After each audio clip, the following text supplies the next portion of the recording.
Selamat hari Minggu Bapak Ibu yang dikasihi Tuhan. Pembacaan Warta Lisan Minggu 18 Oktober 2020. Selamat datang kepada seluruh jemaat dan simpatisan di kebaktian streaming GKI Denpasar. Jika saudara memerlukan informasi kegiatan pelayanan GKI Denpasar, silahkan menghubungi Sekretariat Gereja di nomor telepon 0361 264508, juga melalui website GKI Denpasar atau lewat warta digital yang dikirim melalui WA. Sehubungan dengan hal tersebut, kami memohon kesediaan Bapak, Ibu, Saudara-saudari untuk mendaftarkan nama dan nomor WA-nya di link kegiatan GKI Denpasar. Berikut warta lisan yang dapat kami sampaikan. Kebaktian umum hari ini dilayani oleh Susana Enrika S. Sihaluhu dengan tema Mengelola Kekuasaan. Jadwal pelayanan konsultasi Pendeta Yuel Ang setiap hari Rabu dan Penatua Maureen Christine setiap hari Selasa. Dikarenakan kondisi saat ini, maka bagi jemaat dan simpatisan yang ingin mendapat pelayanan pastoral secara online dapat menghubungi Pendeta Yuel Ang di nomor 0823 6644 6633 dan Penatua Maureen Christine di nomor 0813 1443 8734. Terima kasih. Bagi jemaat yang hendak memberikan persembahan kebaktian streaming dapat melalui 1. Memasukkan kotak persembahan di Sekretariat Gereja. 2. Transfer ke rekening GKI Denpasar. 3. Jika menggunakan kris bisa melalui OVO, GoPay, Dana, dan lain-lain. Gerakan Kemanusiaan GKI Denpasar Tanggap COVID-19 masih terus melakukan kegiatan berbagi kasih. Bagi jemaat dan simpatisan yang ingin berpartisipasi membantu maupun membutuhkan bantuan dapat menghubungi MJ Bidang Kespel dengan Penatua Dapa D. Doku Bani dan nomor HP 0818 637848 dan Penatua Niwayan Sudiani di nomor HP 0812 39650018. Tuhan memberkati. Terima kasih kami ucapkan kepada saudara yang telah turut serta dalam kebaktian streaming GKI Denpasar. Selamat beribadah.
Pertolongan kita adalah dalam nama Tuhan yang menjadikan langit dan bumi.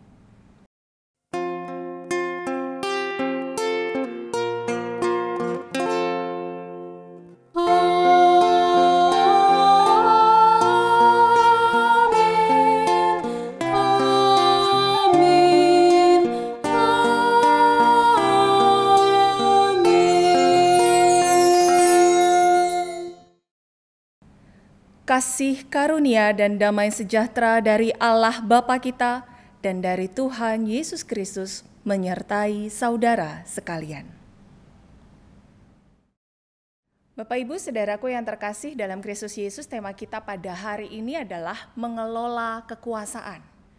Seolah tema ini hanya cocok dan sesuai untuk mereka, para penguasa. Tapi ingatkah Anda bahwa Anda dan saya juga adalah penguasa? Kita punya kekuasaan, setidaknya untuk diri kita sendiri. Lalu kemudian ketika kita berinteraksi, maka dibuka kemungkinan kekuasaan kita memberikan dampak pada sekitar. Jadi tidak harus menjadi pejabat atau penguasa, kita semua memiliki kekuasaan.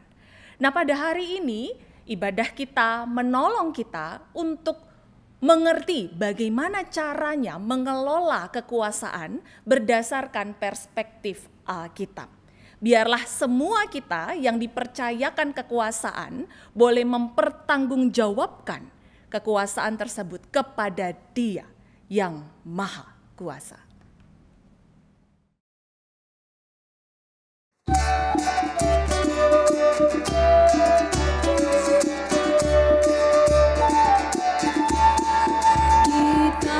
Masuk rumahnya, berkumpul menyembah kepadanya. Kita masuk rumahnya, berkumpul menyembah kepadanya. Kita masuk rumahnya, berkumpul menyembah kepada Kristus. Menyembah Kristus Tuhan, muliakan namanya dan angkat tanganmu kepadanya. Muliakan namanya dan angkat tanganmu kepadanya. Muliakan namanya dan angkat tanganmu kepada Kristus. Menyembah Kristus Tuhan.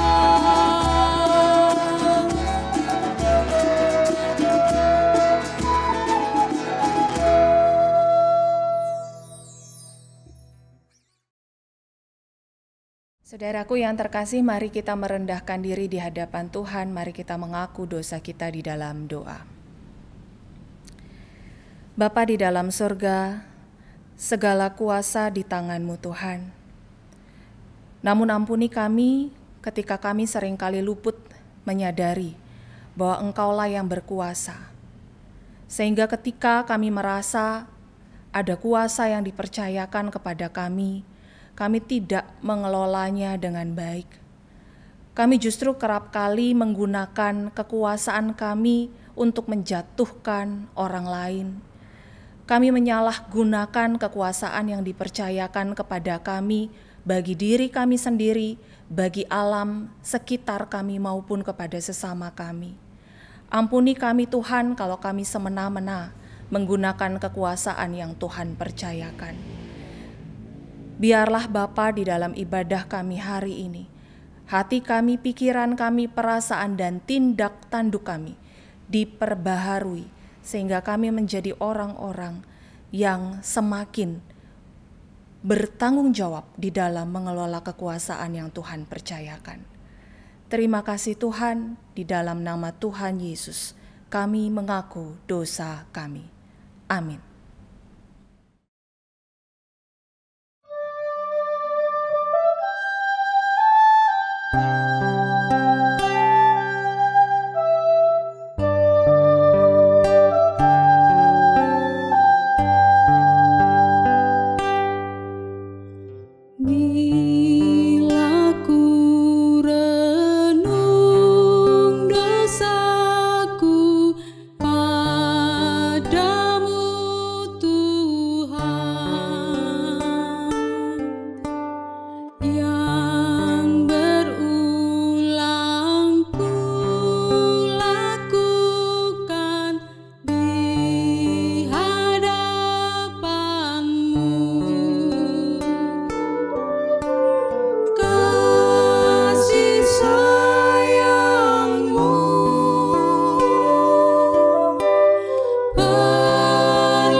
Saudaraku yang terkasih, kini terimalah berita anugerah dari Tuhan yang diambil dari Mazmur pasalnya yang ke-96 ayat 7 sampai 9. Kepada Tuhan, hai suku-suku bangsa, kepada Tuhan sajalah kemuliaan dan kekuatan. Berilah kepada Tuhan kemuliaan namanya. Bawalah persembahan dan masuklah ke pelatarannya. Sujudlah menyembah kepada Tuhan dengan berhiaskan kekudusan. Gemetarlah di hadapannya, hai segenap bumi. Demikianlah berita anugerah dari Tuhan.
Saudara, sebelum kita membaca Alkitab kita pada hari ini, mari kita mempersiapkan hati kita bersama, mari kita berdoa minta pimpinan Roh Kudus. Kembali kami datang Tuhan, merendahkan hati kami, merendahkan diri kami di hadapan-Mu. Kami hendak membaca dan merenungkan kebenaran firman-Mu. Biarlah hati dan pikiran kami boleh Engkau kuasai Tuhan, sehingga meski Tuhan kami saat ini beribadah di tempat yang terpisah-pisah, tapi kesemuanya ini tidak menghambat pertumbuhan rohani kami, tidak menghambat pengenalan kami akan Engkau Tuhan. Biarlah melalui waktu-waktu sebentar ini Tuhan, kami boleh dimampukan untuk lebih mengenal Engkau Allah yang berkuasa. Mampukan kami Tuhan, beri kami kuasa untuk mengerti apa yang Tuhan ingin sampaikan kepada kami. Mampukan hamba-Mu juga yang akan menyampaikan kebenaran firman-Mu yang kudus. Layakkan kami Tuhan, di dalam nama Tuhan Yesus Sang Firman yang hidup, kami berdoa dan bersyukur. Amin. Saudara, bacaan kita pada hari ini diambil dari Injil Matius, pasalnya yang ke-22, ayatnya yang ke-15 sampai yang ke-22. Matius 22 ayat 15 sampai 22. Kemudian pergilah orang-orang Farisi, mereka berunding bagaimana mereka dapat menjerat Yesus dengan suatu pertanyaan. Mereka menyuruh murid-murid mereka bersama-sama orang-orang Herodian bertanya kepadanya, "Guru, kami tahu Engkau adalah seorang yang jujur dan dengan jujur mengajar jalan Allah, dan Engkau tidak takut kepada siapapun juga, sebab Engkau tidak mencari muka. Katakanlah kepada kami pendapatmu. Apakah diperbolehkan membayar pajak kepada kaisar atau tidak?" Tetapi Yesus mengetahui kejahatan hati mereka itu lalu berkata, "Mengapa kamu mencobai aku, hai orang-orang munafik? Tunjukkanlah kepadaku mata uang untuk pajak itu." Mereka membawa suatu dinar kepadanya. Maka ia bertanya kepada mereka, "Gambar dan tulisan siapakah ini?" Jawab mereka, gambar dan tulisan kaisar. Lalu kata Yesus kepada mereka, berikanlah kepada kaisar apa yang wajib kamu berikan kepada kaisar, dan kepada Allah apa yang wajib kamu berikan kepada Allah. Mendengar itu, heranlah mereka dan meninggalkan Yesus lalu pergi. Demikianlah Injil Yesus Kristus. Berbahagialah mereka yang mendengarkan firman Allah dan yang melakukannya. Haleluya.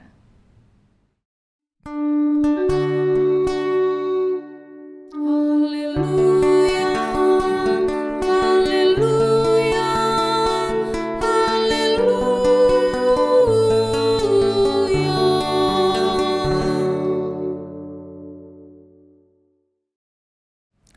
YouTuber.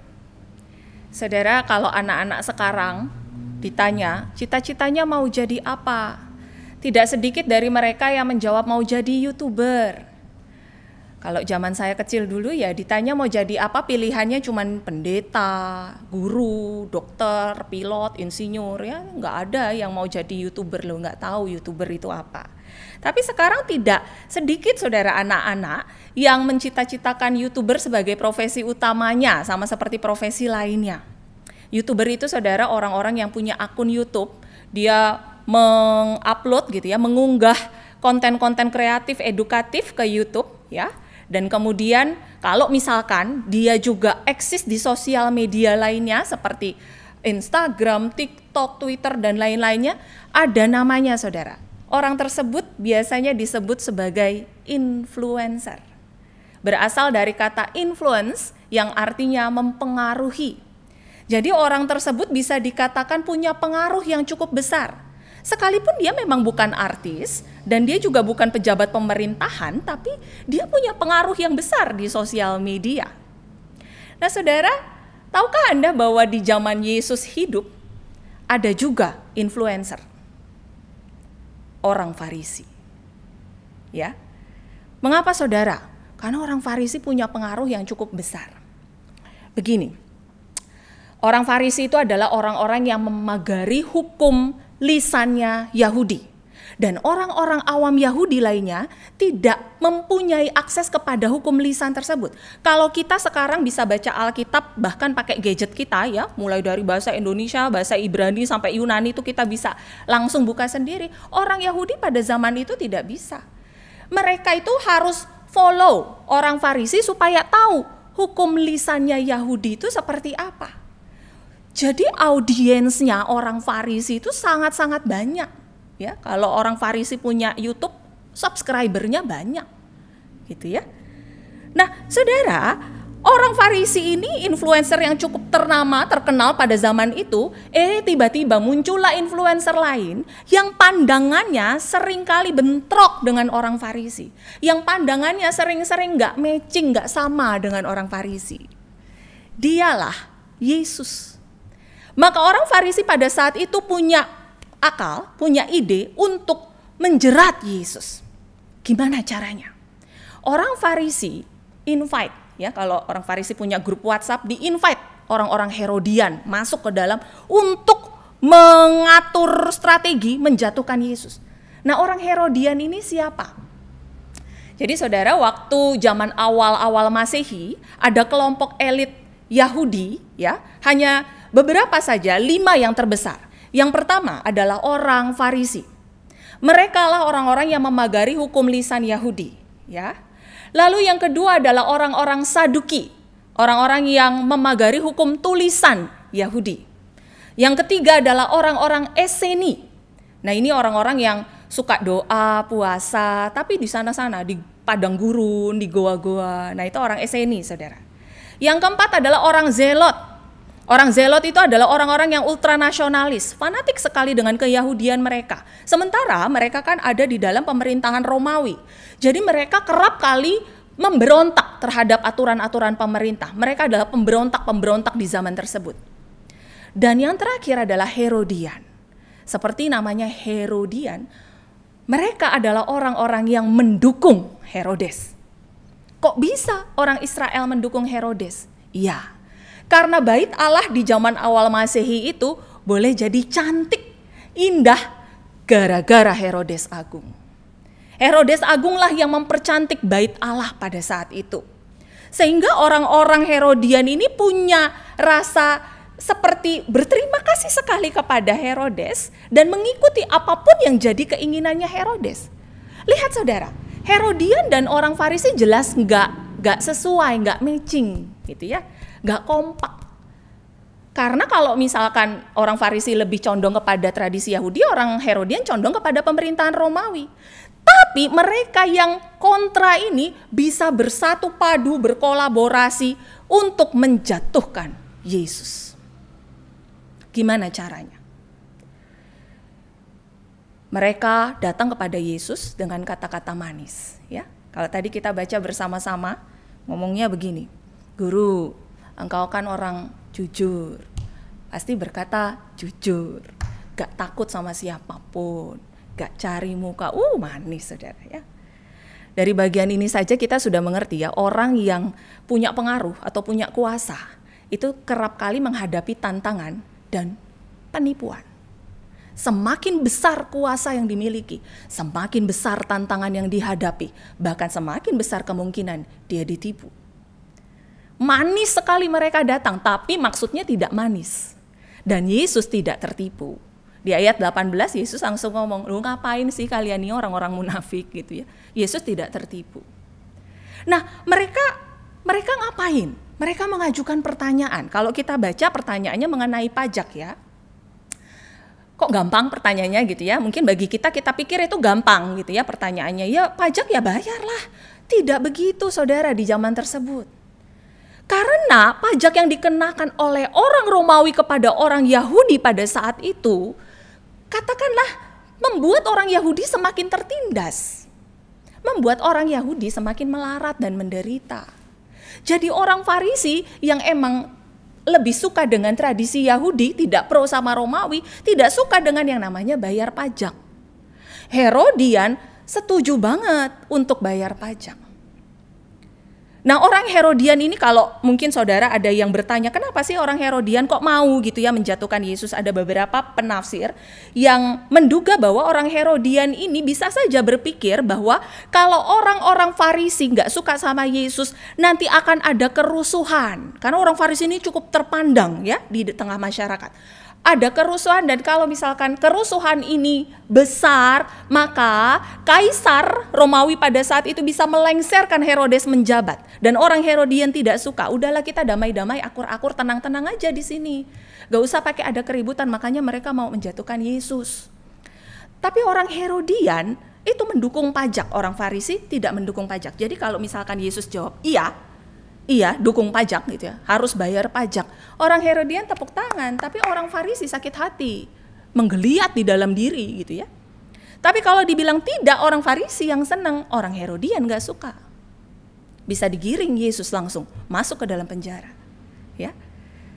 Nah tapi menariknya, Yesus tidak menjawab sekedar ya dan tidak. Ya. Pertanyaan-pertanyaan menjebak kerap kali jawabannya bukan ya atau tidak ya saudara ya. Kita harus memprosesnya dengan penuh hikmat dan akal budi yang Tuhan karuniakan kepada kita supaya kita bisa memberikan jawaban yang tepat. Ya kan? Nah, yang Yesus berikan kalimatnya itu sangat-sangat menarik. Bahkan bagi saya ini adalah kalimat pamungkas. Kenapa? Karena setelah Yesus mengucapkan kata-kata tersebut, kedua pihak ini, Alkitab mencatat, heran.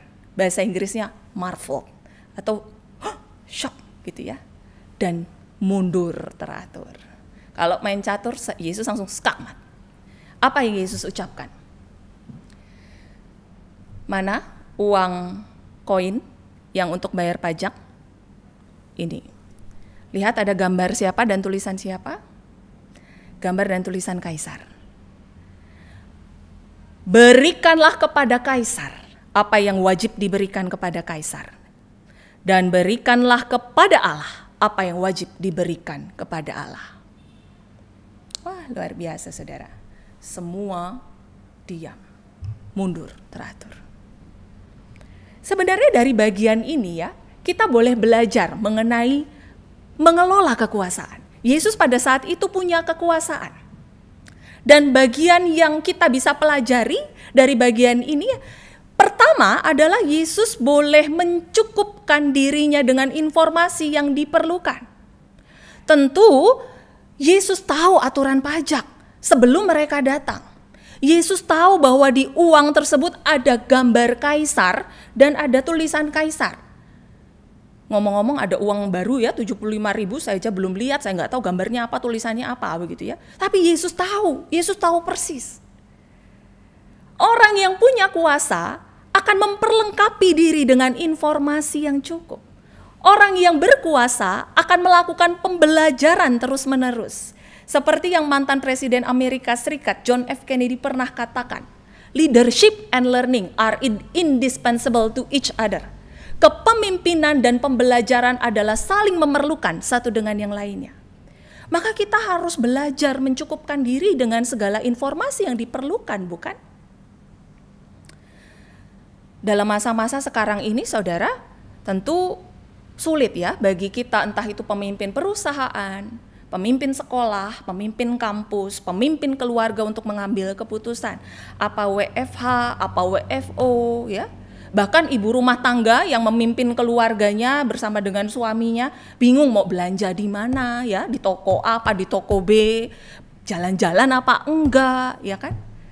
Informasi kita harus dapatkan untuk kita bisa mengelola kekuasaan itu dengan bijaksana. Dan itu saudara bisa berguna bagi orang lain. Apapun itu informasinya, entah itu informasi yang menenangkan atau informasi yang menambah kewaspadaan kita. Saya lebih senang menggunakan kata menambah kewaspadaan ya, bukan menakutkan. Karena takut itu relatif ya. Ada orang yang lihat kecoa takut langsung kabur gitu ya, ratusan meter, tapi ada yang biasa aja gitu ya. Jadi yang menambah kewaspadaan setidaknya, saudara. Yesus melakukannya. Nah, yang kedua adalah bahwa Yesus menunjukkan ketaatannya kepada aturan negara sebagai wujud taat kepada Allah. Saudara, sepanjang sejarah dunia, hubungan agama dan negara ini rumitnya bukan main. Baru-baru ini saya membaca sebuah penelitian yang dilakukan untuk melihat relasi antara agama dan negara di pandangan masyarakat. Dan ternyata beragam sekali, berbeda-beda masyarakat memandang agama dan negara. Banyak orang yang beragama mengatakan, aku nggak mau tunduk sama aturan negara, yang aku cuma tunduk sama Tuhan kok. Gak apa-apa, razia masker, aku ditangkap sama polisi gak apa-apa. Aku gak takut sama polisi, aku cuma takut Tuhan. Aku gak takut sama COVID, aku cuma takut Tuhan. Nah, lihat saudara, bahwa ternyata di dalam bacaan kita pada hari ini, Yesus menampilkan paradigma yang sama sekali berbeda. Yesus menunjukkan ketaatannya dia kepada aturan negara. Kalau Yesus taat sama aturan negara, maka orang Kristen yang hobinya melanggar aturan negara, ini ikut siapa? Bukankah Yesus teladan sempurna kita? Lalu mungkin di antara kita berpikir, loh berarti Yesus menentang Allah dong. Karena sistemnya Yahudi pada saat itu kan dengan Romawi sama sekali berbeda. Tunggu dulu. Yang Yesus katakan adalah berikanlah kepada kaisar apa yang wajib diberikan kepada kaisar. Saudara, kata-kata ini kalau kita melihat ke bahasa Yunaninya, maka sebenarnya kata-kata ini lebih tepat diterjemahkan berikanlah kepada kaisar apa yang menjadi milik kaisar. Jadi ada kepunyaan. Lalu berikanlah kepada Allah apa yang menjadi milik Allah. Seolah saudara, dalam bagian ini Yesus mau menyampaikan kepada orang Farisi bahwa, hai orang Farisi, ada milik kaisar, berikanlah kepada kaisar. Tapi Yesus tidak mengatakan berikanlah kepada kaisar segala sesuatu yang kaisar inginkan. Tidak. Berikanlah apa yang menjadi milik kaisar kepada kaisar. Tapi dalam waktu bersamaan, Yesus closing statement dan membungkus kalimat tersebut dengan kalimat yang jauh lebih pamungkas lagi. Seolah dia mau mengatakan kepada orang Herodian, segala kuasa milik Allah. Karena berikanlah kepada Allah apa yang menjadi milik Allah. Lah, yang milik Allah itu yang mana? Yang bukan milik Allah yang mana? Kita sama-sama mengerti bahwa Allah yang mencipta segala sesuatunya, sehingga Allah lah yang memiliki segala sesuatunya. Sehingga ketika Yesus mencoba untuk taat kepada aturan negara, itu karena dia menyadari bahwa dia sedang memuliakan Allah. Dia menyadari bahwa ini adalah bentuk persembahannya bagi Allah Bapa. Itu sama seperti ketika kita mengasihi sesama, ketika kita menghormati orang tua, kan kita tidak menandingkan orang tua kita dengan Allah, gitu ya. Kan tidak. Kita tetap menghormati orang tua kita ya karena kita sadar bahwa itu adalah wujud ketundukan kita kepada Allah. Maka saudara, dari bagian ini kita bisa mengerti bahwa taat kepada Allah bukan berarti menentang aturan negara. Saudara, bukankah Allah kita maha kuasa? Bukankah Allah kita raja atas segala raja? Mustahilkah Allah memerintah melalui raja-raja kita? Mustahilkah Allah memerintah melalui presiden dan pemerintahan Republik Indonesia? Mustahilkah Allah memerintah melalui alam ciptaannya yang lain? Hendaknya kita tidak memenjarakan Allah.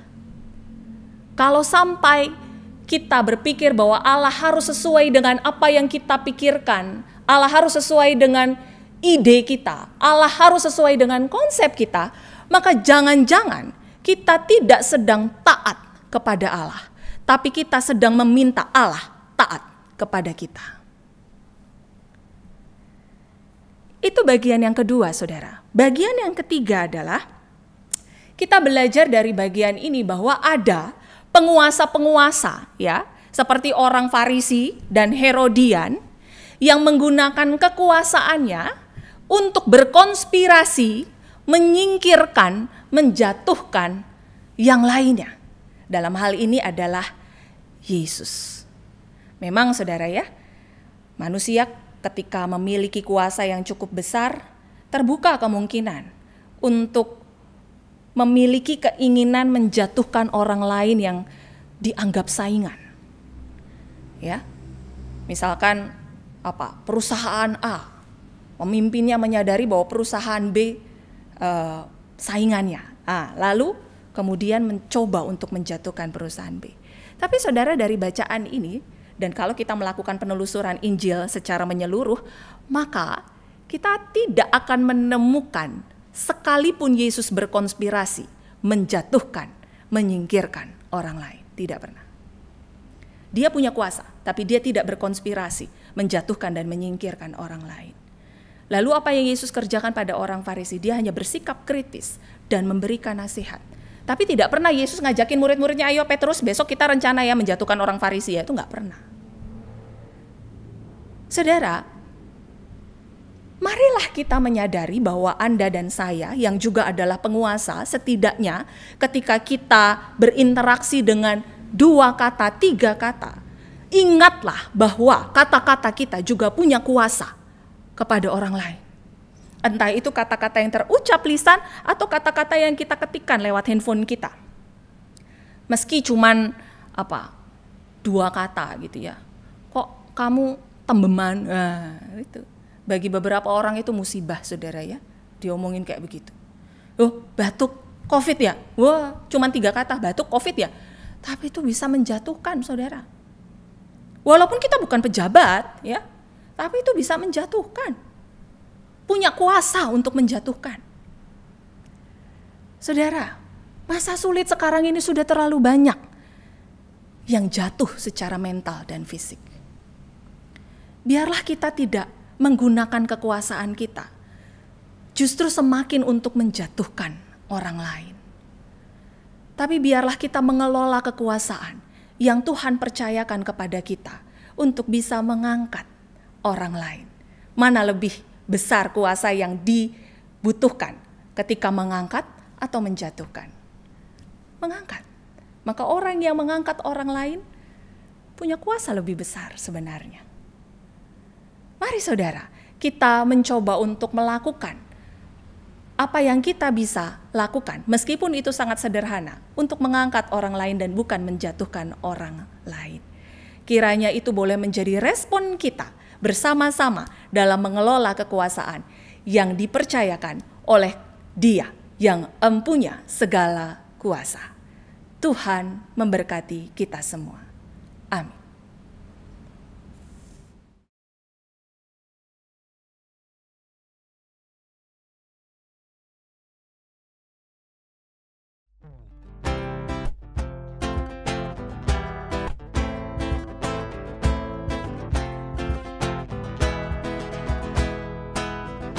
Dari utara ke selatan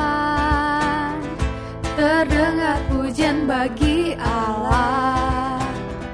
Dari barat sampai ke timur, nama Yesus disanjung tinggi. Dari pulau-pulau, lembah-lembah, gunung-gunung yang tinggi, kemuliaannya disaksikan, kebesarannya diceritakan. Yesus, Yesus, nama Yesus disanjung tinggi. Dari pulau-pulau, lembah-lembah, gunung-gunung yang tinggi, Allahku dahsyat berkuasa, seluruh bumi sujud menyembah. Tinggikan namamu, Allahku dahsyat berkuasa, seluruh bumi sujud menyembah. Tinggikan namamu.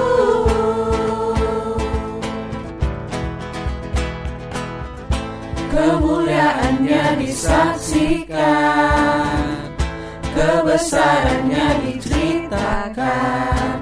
Yesus, Yesus, nama Yesus disanjung tinggi.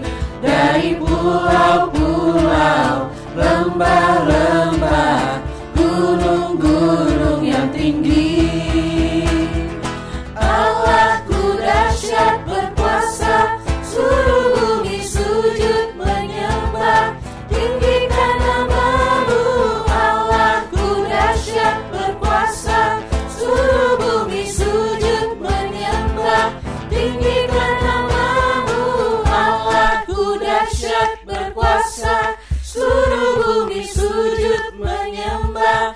Tinggikan namamu, Allahku dahsyat berkuasa, seluruh bumi sujud menyembah. Tinggikan namamu, Allahku dahsyat. Marilah bersama dengan umat Allah di masa lalu, masa kini, dan masa depan, mengingat pengakuan iman kita menurut pengakuan iman rasuli. Aku percaya kepada Allah, Bapa yang Maha Kuasa, Khalik langit dan bumi, dan kepada Yesus Kristus, anaknya yang tunggal, Tuhan kita, yang dikandung daripada Roh Kudus, lahir dari anak darah Maria, yang menderita sengsara di bawah pemerintahan Pontius Pilatus, disalibkan, mati dan dikuburkan, turun ke dalam kerajaan maut. Pada hari yang ketiga, bangkit pula dari antara orang mati, naik ke surga, duduk di sebelah kanan Allah, Bapa yang Maha Kuasa. Dan dari sana ia akan datang untuk menghakimi orang yang hidup dan yang mati. Aku percaya kepada Roh Kudus, gereja yang kudus dan am, persekutuan orang kudus, pengampunan dosa, kebangkitan orang mati, dan hidup yang kekal. Bapak, Ibu, Saudara-saudari terkasih di dalam Tuhan, mari kita satu di dalam doa. Bapa yang baik, kami mengucap syukur atas pemeliharaanmu dalam hidup kami, terlebih di tengah-tengah kondisi pandemi saat ini. Sudah hampir kurang lebih 7 bulan kami beribadah secara online. Biarlah kondisi ini tidak terus membuat kami jauh dari Tuhan, tetapi justru kami semakin diperbarui untuk semakin bertumbuh dalam pengenalan akan Engkau. Bapa, kami mau menaikkan beberapa pokok doa saat ini. Kami mau berdoa untuk bangsa dan negara kami, Indonesia. Kami mau berdoa untuk pemerintah pusat sampai daerah dalam mengambil langkah yang tepat untuk menangani pandemi COVID-19 ini.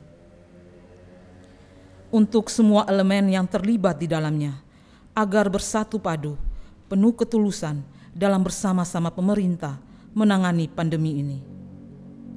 Untuk para pasien agar diberi kekuatan, diberi pemulihan yang sempurna dari Tuhan. Kami juga mau berdoa untuk jemaat-Mu yang dalam pergumulan karena sakit, kondisi tubuh yang lemah. Kami memohon belas kasihan Tuhan untuk memberi pemulihan kepada setiap mereka. Untuk jemaat-Mu yang saat ini sedang dalam kesulitan keuangan, masalah ekonomi, akibat dari dampak COVID-19 ini, ya Tuhan, kami juga memohon belas kasihan-Mu. Untuk relokasi gereja, kami juga tetap memohon hikmat Tuhan, agar setiap langkah-langkah atau rencana yang dilakukan boleh seturut dengan kehendak Tuhan. Kami juga mendoakan untuk panitia penahbisan pendeta, agar Tuhan beri kesehatan di antara kami sebagai panitia dan mampukan setiap kami untuk dapat melakukan tugas dan tanggung jawab tersebut dengan baik. Bapa, ini doa permohonan kami. Jadilah menurut kehendak-Mu. Di dalam nama Tuhan Yesus yang sudah mengajarkan kami berdoa. Bapa kami yang di surga, dikuduskanlah nama-Mu, datanglah kerajaan-Mu, jadilah kehendak-Mu di bumi seperti di surga. Berikanlah kami pada hari ini makanan kami yang secukupnya, dan ampunilah kami akan kesalahan kami, seperti kami juga mengampuni orang yang bersalah kepada kami, dan janganlah membawa kami ke dalam pencobaan, tetapi lepaskanlah kami daripada yang jahat, karena Engkau-lah yang punya kerajaan dan kuasa dan kemuliaan sampai selama-lamanya.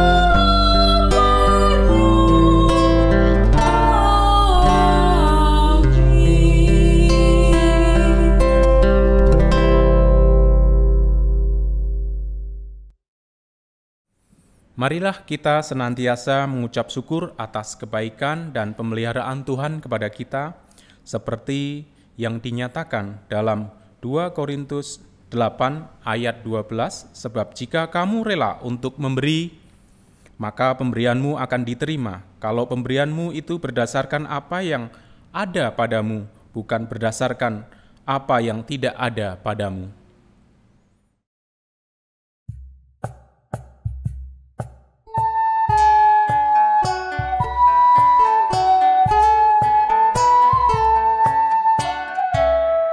Ya Tuhan, hanya inilah yang dapat ku beri padamu, ungkapan syukur.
Saudara, hiduplah dalam kasih karunia dan damai sejahtera dari Allah Bapa. Jadilah saksi Kristus bagi dunia serta nyatakan karya Roh Kudus dalam kehidupanmu.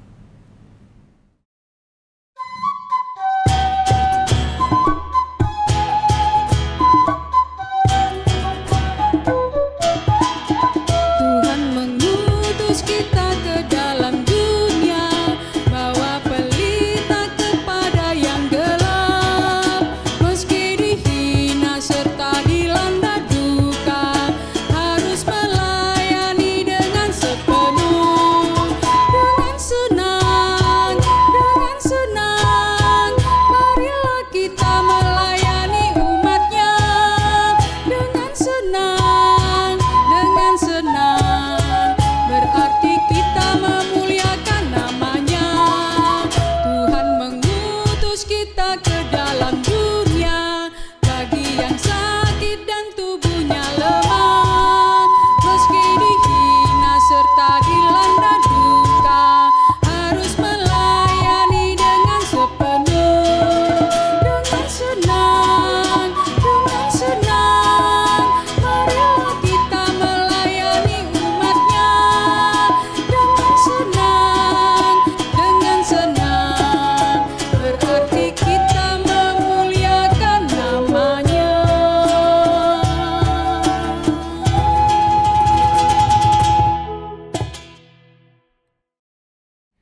Saudaraku, arahkanlah hatimu kepada Tuhan dan terimalah berkat Tuhan. Tuhan memberkati kita dan melindungi kita. Tuhan menyinari kita dengan wajah-Nya dan memberi kita kasih karunia. Tuhan menghadapkan wajah-Nya kepada kita dan memberi kita damai sejahtera kini dan selama-lamanya.